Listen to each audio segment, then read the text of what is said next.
Hi, welcome to the Coffee Chat Show here on Buzzing Pattaya, the show where we talk about things that are happening right here, right now, as well as general news, tips, information and advice. Today, I'm delighted to have Mickey on the show. Mickey, how you doing, mate? Trevor, good to have you here. So we're here at 3B's Burritoz and Mexican food and all the rest of it. We're opposite a certain location called the Castle. If you don't know about the Castle, you will do in a minute because we're going to talk about that.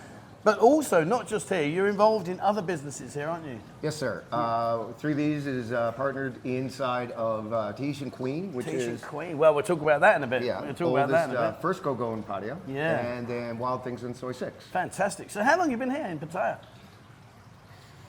That's a deep breath, wasn't it? That's a deep breath. 99. 99? Yeah. 99, 09, 19, that's 24 years. Basically, yeah. Wow, that's brilliant, mate. Fair play to that. So before you came here for 24, where were you from? Where are you from? I'm from Chicago in the U.S. Yeah. And worked in Asia, Europe. I worked in, originally it was telephony. Yeah. Telecom, and then that became this thing called the internet. Yeah, oh God, yeah. Became tech, and then retired as global operations manager for a tech company. Brilliant, brilliant. So when you first came here, what came out? Was it just like, let's go on a holiday or? No. I had a contract for Y2K. Oh. And, I don't know if you remember that. You were what, a grasshopper back then? I'm 55. Okay. So I know I look only 21. I'll never be that old. Stones. Okay. Yeah, go on. Oh no, it was a contract for Y2K, and we thought, that midnight everything was going to shut down. Right. So I made a point of getting out of Bangkok and coming down to Pattaya for New Year's Eve. So when the world did end, yeah, and there was no power, at least I'd be on the beach. Brilliant. Well, there you go. At least that's forward planning. So 24 years ago, what was Bangkok like? It was actually much nicer than it is now because in the La Prao area there was a whole medium with trees and it was gorgeous and nowhere near as hot. Wow. Much less traffic. It was primarily buses and taxis. The traffic in Bangkok is something I do not know. I used to live in London, so of course I'm used to traffic. Came out here, London to Bangkok, walked out and I'm like, you've got to be kidding me, it's even worse. It really is. Yeah, but years ago it wasn't like that. Right. It wasn't like that. It wasn't until the government introduced a automobile loan scheme that anybody who had a public job could get a loan for a car automatically. Oh, so that's why there's so many cars here then. Well, that's why you see no old cars here. Yeah. Because nobody could afford cars before, and then all of a sudden the government said, hey, we're going to give everybody a loan for a car, and all of a sudden you got 1 million cars on the road. There you go. Do you know what? I've often wondered that because obviously, we appreciate that, not everyone, but there's a large majority of Thai people that aren't, let's say, on the best of wages, best of incomes, and yet they drive around in a fantastic car, and I'm like, how have you done that? Well, you got to remember, those things are financed for 7, 10, 15 years. Yeah. It's like a house mortgage. Yeah. It's crazy. Well, there we go then. Right, I'm just going to say thank you very much. I'm going to nip down and try and get a car then. Okay. So 24 years ago, Bangkok, then you came down to Pattaya. Mm-hmm. Was it just a sleepy sort of village or was it banging away? Was it? Well, Walking Street was the only thing going on. Okay. Soy 6 really wasn't anything. One night, there was a place right across from Cozy Beach called the Wishing Well. And the guy who owned it, his name was Richard, he was 70-something, he was a retired RAF pilot. Yeah. And he invited me to go to dinner in this place called Jomtien. Okay, wow. So we got in the car and we drove over and it was pitch black. And we're going on dirt road, we're driving, and about 45 minutes later we get to the restaurant, which is actually now still a restaurant at the end of Jomtien where you turn left. Oh, yeah, the seafood place. Right. Yeah. Yeah, but back then that was the only thing there. Was it? Wow. Yeah, so driving through Jomtien, I actually thought I was going to get rolled or something. Being from the States, someone takes you for a long drive. Yeah, and it's dark and it's dingy. You think, where am I going? What are you doing to me, dude? Well, same thing with the first. I came down here on the train. Right. Because I'd never been on a Thai train. I thought, well, I'll take the train down. And they stopped at the train station way out there, and there was nothing. Sukhumvit Road wasn't built. Nothing. It was completely black. They just dropped me off. They said, okay, this is Pattaya. And the train took off, and I'm like, thanks. Crickets. Wow. It was just crickets. And there was a bus guy there. He says, Pattaya? I went, yeah. And again, same thing, driving into town, it was a lot of dirt roads. Man, I've missed out some great times. I missed out some great times. When I came here, it was already fairly well established, but... Well, Richard was the guy that brought me to the Buffalo Bar here. back then. And again, third row this was all dirt here. And at the time, the Buffalo Bar only had these bamboo walls and a thatch roof. Yeah. That was it. There was nothing else here. Fantastic. Nothing. Fantastic. Now, you're involved in one of the most iconic buildings that we have still here to this day. And if you don't know what I'm talking about Tahitian Queen. Now, Tahitian Queen is located down on Beach Road. It is the longest established go-go bar here in the city. And obviously, we're going to talk about your restaurant and everything in a minute, but what was that like back in the day? Well, I knew Woody since the beginning. Yeah. And it was obviously Beach Road. Beach Road had a lot of vendors, but Tahitian Queen was rocking. When you'd walk up, you would see nothing but Harleys parked in front. Really? Yeah, it was just, it was just amazing. And all the famous people who came to Thailand would always go through there. Wow. And it was truly like a rock and roll bar. Brilliant. It was awesome. Yeah. And it's still there today. Yeah. And busy. Busy. The other night when I walked through there, I was literally, excuse me. Yeah. It's packed every afternoon. Yeah. It's funny because if you go there about 1:15, opens at 1 o'clock. Yeah. You go at 1:15, it's a full bar. Wow. Yeah, it's amazing. I'll have to get Ian down. I don't think Ian's actually ever been in Tahitian Queen, so I'll have to try and get him down and show him what it's about, because it really is. I don't know if he's old enough. Well, I remember when I used to go and used to walk in, the stage was right in front on the right-hand side, the long bar, and it was just so dark. You're like, oh dear, and it took you 10 minutes to get your eyes around. And then when you did, like, hell, we're here. This is good. Yeah. And of course, we're here now on Soy Buffalo, and Right. if you're not sure where we are, I'll put a pin drop to the map location down below. But opposite is another. I mean, what's it with these iconic places? Opposite you're with another iconic place called the Castle. Yeah. Been in there? Okay, so to clarify, to clarify, technically, yes, I've been in there. Okay. I've never been in there as a customer. Okay, all right. Because the girls from the castle come over here to eat during the day. Oh, all right, okay. Before they start work. And the manager, this year, or no, not this year, last year when they were doing some remodeling or something, gave me a tour and walked me through. And, Brilliant. And he says, oh, this is for whipping and spanking, this is for spanking and whipping. And the trouble is that it's actually what happens. Like, they change it to the wall and all kinds of things. It really That I is. don't know. Well, we took a friend there years ago. I took one of our good friends in there. He was down for his birthday. We left him attached to a wall, and he was missing a lot of his items of clothing that he was wearing when he first went in. And we literally just left him and said, see you later. And he's like, guys, you can't be doing it. We go, we can. Happy birthday, mate. And we left him. He was not happy. Oh, that's brilliant. He was not happy. But so obviously, you come here 24 years ago. What was your plans when you came here? Was you like, because you've long gone from technical stuff and data and all that kind of stuff to now you've got the restaurant? Well, no, it was. No, I worked in tech for many years, and in 2019, well, this got started years ago, but it was just a small hobby thing on the side. It was actually, going back to then, there was really no Mexican food in town. And so I made beans and rice for myself, and okay. I just made stuff for myself. And then, people started saying, hey, can you make hook me up? some? Yeah, can you hook me up with some of that? And I'm like, oh, yeah, come on over for dinner.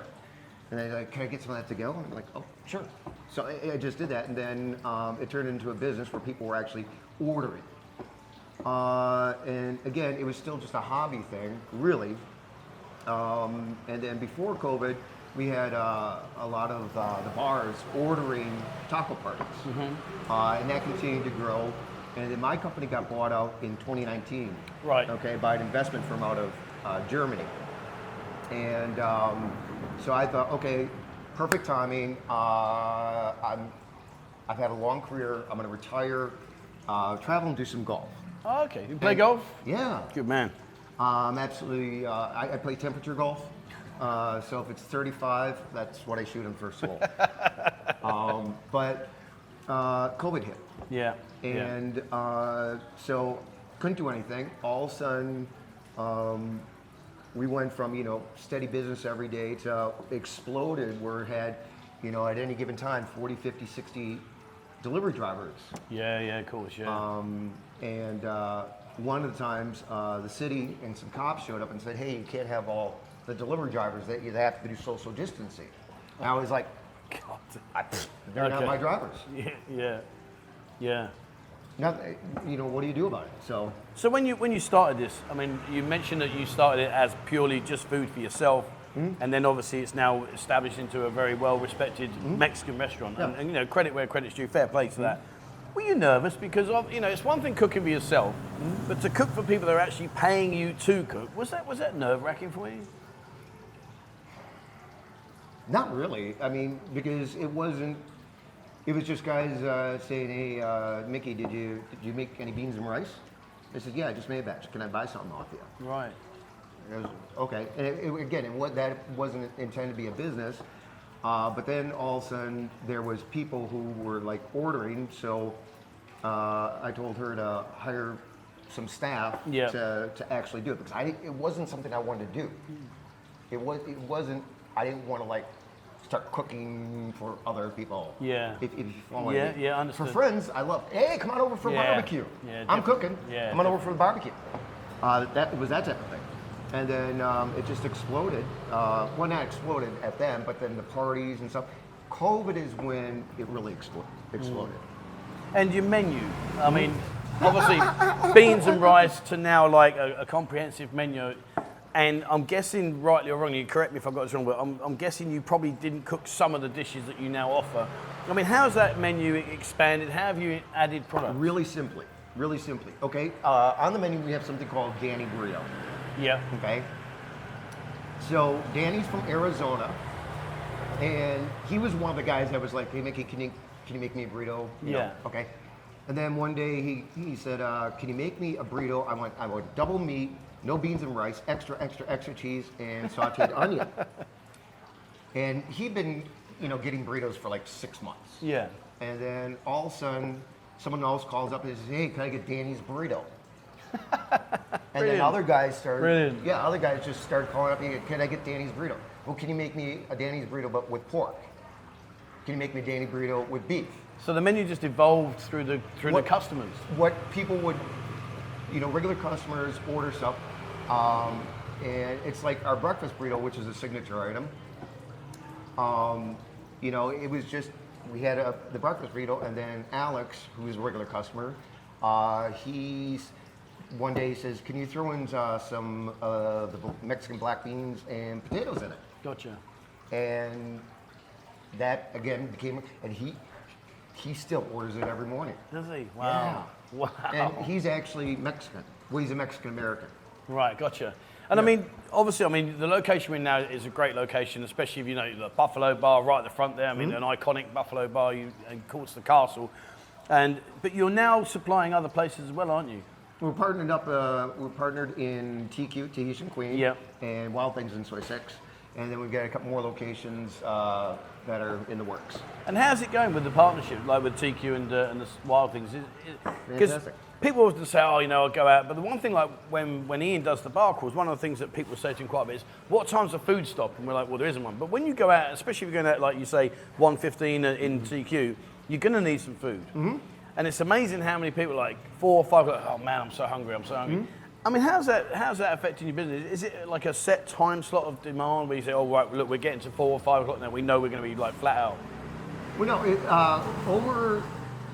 Over at TQ is the cook starts about 12:30, and people are coming in and ordering right away. And the kitchen over there closes at 9 o'clock. Okay. So 1 to 9, and it's steady all the way through. And also in the front of TQ, you've got the counter. Yeah. Okay. Yeah. People will come for the happy hour tacos. So we do a happy hour taco for 75 baht. Wow. And they come and they sit on the counter, they eat their tacos, they go do whatever, and then they come back later. Gotcha. So great view right there of the beach and that type of stuff. So obviously, your restaurant's evolved from the success of your own cooking and the way that you built stuff. I mean, did you visualize this actually happening? Did you ever sit down and think, "Do you know what, No. I really fancy doing this"? I didn't even think I'd be in Thailand. Oh, okay. So, I did. When I originally came here for the contract, I was offered the contract, and you got to remember, this is the very, very This is before Google. Right, I'm with you. Okay. With you, yeah. And so my thought was, Taiwan? That doesn't sound too bad. You know? I can practice my Chinese. I thought that'd be great. And then I got here and I realized it was Thailand. Oh, okay. And so you thought you were going to Taiwan, but you actually came to Thailand. Right. Okay. So how did your Chinese go? Wow. Ni hao, ni hao ma. See, I've got it much better than you. Chicken curry, egg fried rice, chips, and crispy seaweed. There we go. Please. Yeah, that's it. That's my Chinese. So again, it came here on a contract, and at the time, I could not picture being in Asia for more than a couple of years, and I just kept getting contracts, kept getting contracts. And then next thing you know, here you are. Well, and the other thing, like I said, COVID happened, which nobody could predict. Yeah. That was impossible. And now, absolutely, it's. I remember when COVID first appeared on the scene, and I thought to myself, "Oh, that's all right. It's just going to be a couple of weeks closure." And then they were like, "Oh no, it's 3 months." I thought, "Okay, we can suck that one in. That's all right. We'll do that." I never in a million years thought 2 years. Yeah. You know, 2, and even now we're still hovering over the word and all the different things that they're saying in the press and the paper. But yeah, I never ever anticipated this. You've gone from obviously being very successful now. I mean, in terms of the fact that you are successful and that you are doing so well, have you got any thoughts about expanding or maybe opening up another restaurant in the city? Well, we're opening up 2 more locations, one in Jomtien and then Terminal 21. Oh, wow, brilliant. Yeah. Brilliant. I've been asked about franchising for like Bangkok, and fantastic. that puts me at the breaking point of, do I actually want to expand the business or just have it as, let them run it and place for me to sit and talk to people. Well, you told me about 10 minutes ago you came here and now you're retired, but it seems to me you're not retired, are you? Because well, I'm not, you're I busy. still consider myself. Well, no, it's more talking than anything else. Talking to guys. I don't drink that much. Okay. And that's the one thing. Is it's a good opportunity for me to get on and talk to bar owners and stuff like that, and just have a chat without being the guy in the bar drunk every night. Yeah. And that's what I don't want.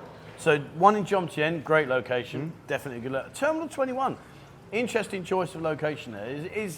Is it like somewhere that you think, do you know what, that's going to be a really good venue, or is it something they made you an offer that you thought, I can't refuse that? Why Terminal 21? They approached me. They approached you? Yeah, they came down from Bangkok, and as a matter of fact, we sat at this table here, and they made their proposal, and I was like, okay, because they want, previously,